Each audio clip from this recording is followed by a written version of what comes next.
where's Coach Craddock? If you have any offensive questions you didn't ask Coach, fire away. Yeah, there you go. How did you grade performance Saturday?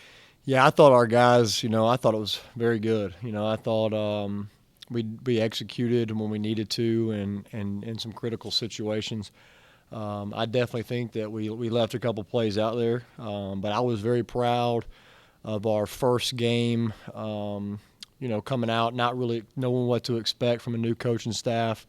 I thought our team stayed together, and we were able to make some adjustments on the sideline to what they were doing. We had a lot of great communication between each other, and I was very proud of how we came out the other night. Did we leave some stuff out there? Yes. Did we turn the ball over in the red zone? Yes. Did we miss some field goals? Yes. But as you look around the country and you watch a lot of college football games, for a lot of first games, is definitely a tough thing to do to come out with a win on the road. So I was proud of our guys and how we responded to adversity when it struck, and I don't think anybody blinked, and I was very, very pleased with it. Obviously, we got to eliminate some penalties, some stupid penalties that we had. You never want to be in a 3rd and 45 situation, but, again, our guys didn't blink, and we converted it. And, we have a theory in our quarterback room. It's called the All-American theory. And 3rd and 45, throw it to the All-American and see what happens. And he made a play. And, our guys in the quarterback room joke about it, but it's true. When you got that guy, use him.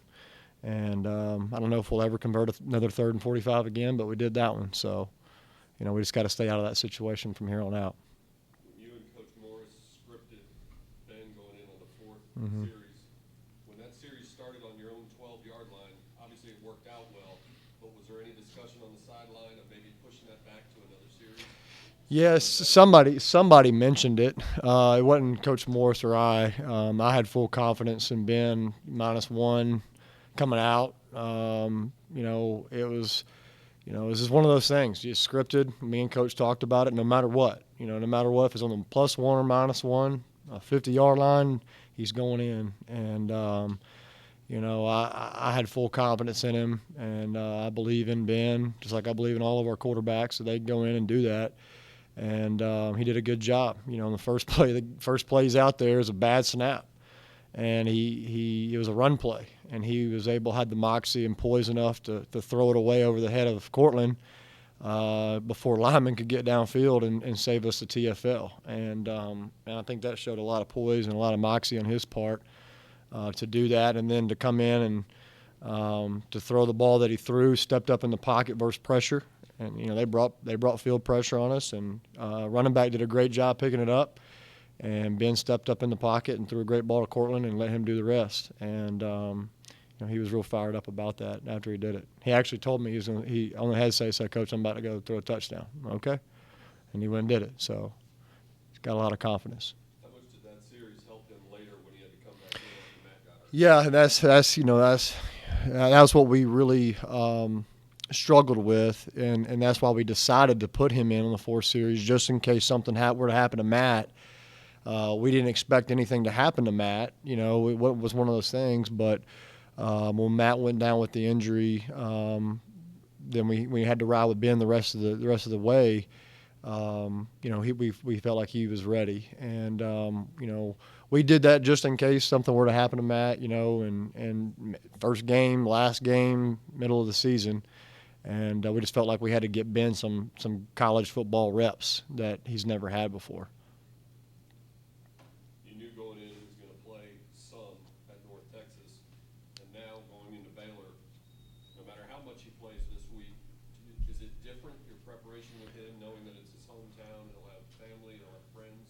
Yeah. Well, if he goes in, he'll be fired up. We're taking Matt day to day right now and just seeing if he'll be ready to go.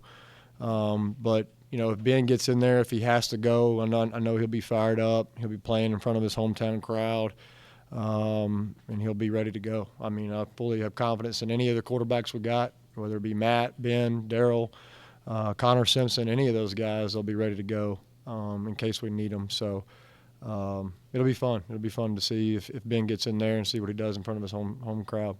You worry about him being too fired up? No. He'll be all right. He has a lot of confidence.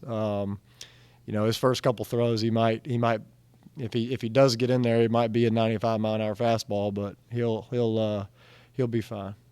Baylor's front is very athletic. Can you talk about some of the problems they present to you?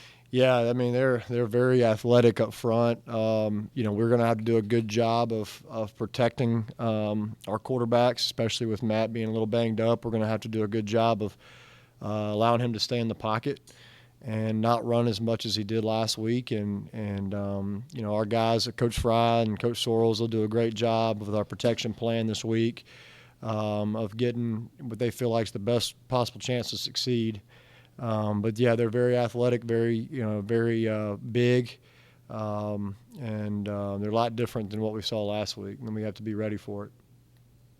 Cortland Sutton had 3 touchdowns last week, and a year ago sort of announced his arrival with that early touchdown against Baylor.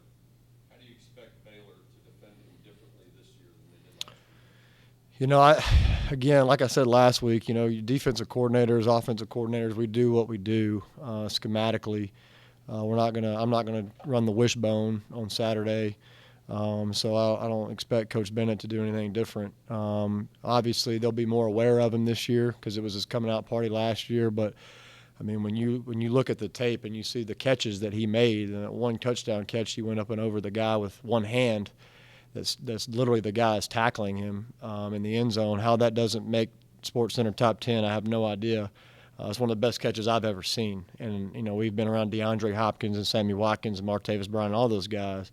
And that was a catch that DeAndre Hopkins, makes, and he's an all-pro.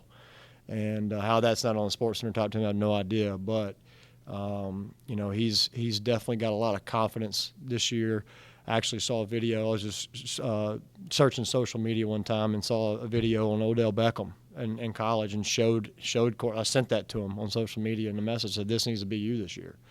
And I think he took it personal. I think he took it like, "Okay, Coach, I'm going to be." And he showed me, first game catching 3 touchdowns and 162 yards or however many it was on 4 catches is just, is really good. But again, we can do better. We did leave some plays out there to get him the ball, spread it out. And I think this year what other teams are going to have to face is, we don't just have one guy. We got a whole slew of guys this year that can make plays to the field and to the boundary. We got weapons at tight end. We got weapons at receiver. We got weapons at running back that can catch the ball in the backfield. So it's kind of pick your poison. If you want to take him away, we got other guys this year that can make plays as well. Speak to some of those other guys, what stood out good or less good with their performance on Saturday. We distributed the ball to a lot of different guys. A lot of guys touched the ball.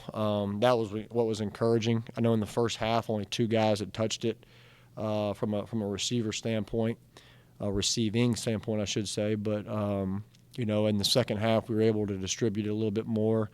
You saw some guys make some plays.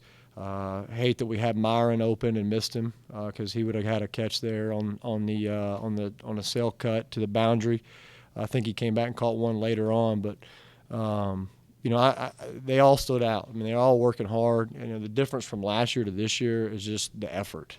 I mean, we're not having to coach effort. Those guys are playing extremely hard. When they're not getting the ball, they're playing when they're getting the ball, and they're doing a really good job of that as well. Coach Morris talked about you recruited K'Mon Freeman. What goes into the transition from quarterback at the high school level to running back at the college level, and has he surprised you at all in terms of development as opposed to where you thought he'd be at this point? Yeah, well, let me start with this. I don't think any one guy recruits anybody. It takes a village to recruit somebody. And I didn't write every single letter to K'Mon Freeman, that came out of our recruiting office. There's a lot of girls in our office that work hard for us. Brooke Stepp works extremely hard in recruiting. Benton Pruitt, Mark Smith, they all work hard in recruiting. So there's not just one person that recruits somebody. It takes everybody. But going on the trips and going to see K'Mon, early on, Coach Steve Wells at Liberty Alu just raved about this kid and raved about him, and we were chasing other guys, and And I just kept telling Kamen, hey, man, you got to trust me. I'm going to come get you. I'm going to come get you. And when it came time to come get him, he was ready. And we had developed a good relationship, and he trusted me. And but there was teams like Alabama that came and looked at that kid at running back.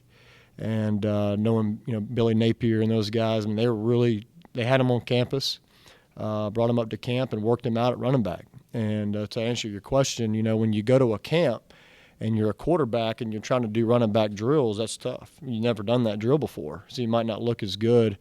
And then when we signed Kamen, we really didn't know where he'd play. I know I was standing on the table for him and saying, this kid's going to be a good player, but we didn't know where he was going to play. Quarterback, running back, safety, linebacker. Coach Wells swears to this day he could start at quarterback for us. And he swore to me in the recruiting process, Coach, he can start at safety for you. And I truly believe that. Like Coach said, he's a very smart football player. He works extremely hard. He's very mature physically for his age. I mean, I was telling Brad a minute ago, when you just touch him on the trap, man, there's nothing but just solid rock. He's just. I think he's got like 4% body fat, if that. It's unbelievable. But he's a kid that works hard. He's picked it up really quick, and I think he's going to have a great career here. I really do. Once he keeps developing at that running back position, or if we ask him to play more quarterback, and that's the thing you love about the kid. He's so coachable, and he'll do whatever you tell him to do. As a high school quarterback, is blocking the hardest part to pick up when you move to running back? That's a great question, because early in camp he had to step up and pick up Jackson Mitchell on a blitz in the B gap, and nothing against Jackson. Jackson's a great linebacker for us. He does a great job, but Kamen, and he got him pretty good. You can go back and look at it. It was good, but we were just, all the coaches were like, whoa, that just happened. This kid just started playing running back. So the moment's not too big for him either. I mean, he's just a football player. He's a guy that understands it, knows what he has to do to help the team, and team truly is first with him. He could have very easily came here and be like, no, Coach, I came here to play quarterback, and he could have had a bad attitude about it. But, I was worried about telling him, hey, man, we're moving you to running back. I was really worried about it. And okay, sounds good, Coach, whatever you need me to do. And that's what you love about him. You can plug in place, and he'll go to work for you. Anything else? Appreciate you guys, man.